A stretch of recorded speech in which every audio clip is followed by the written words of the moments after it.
Hello, I'm Angel Ali. Myself and my husband, Majid Ali, are licensed acupuncturists and herbalists here in Los Angeles. Our practice is called Ali Optimal Wellness. Each of us has had our license for over 30 years, and right now the year is 2025. We custom make herbal formulas for our patients, and we treat chronic complex health problems. We are able to do that because we custom make herbs from our pharmacy. We have over 300 individual herbs in our herbal pharmacy, and that's how we get success for our patients. Now, you might be wondering, well, do herbs really work? And I can say very easily that yes, herbs really do work. They worked thousands of years ago, and they still work today. And nowadays, we have a lot of scientific research on herbs proving how they work and their effects. Let's just take a few examples.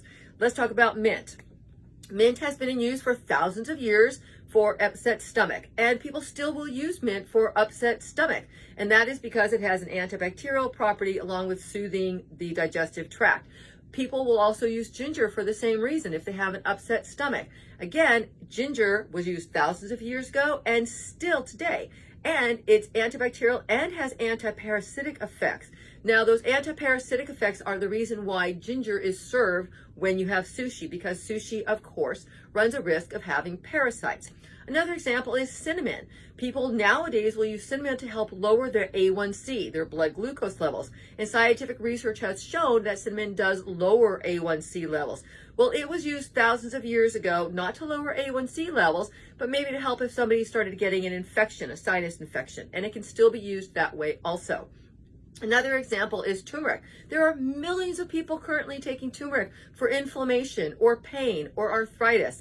It was in use thousands of years ago. It is in more use even today than it was then. And there's so much scientific research backing up its uses.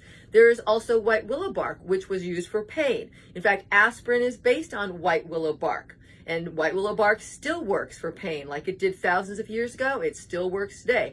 And another example is foxglove. Foxglove is an herb that is very good for your heart. In fact, digitalis, digoxin, a heart medication, is based on the phytonutrient in foxglove. So there's a few examples. And if you want to understand more about phytonutrients, the nutrients in plants that make the difference to our bodies, I write a lot about phytonutrients in my book, Mostly Vegan, The Science Behind Why You Should Eat More Veggies.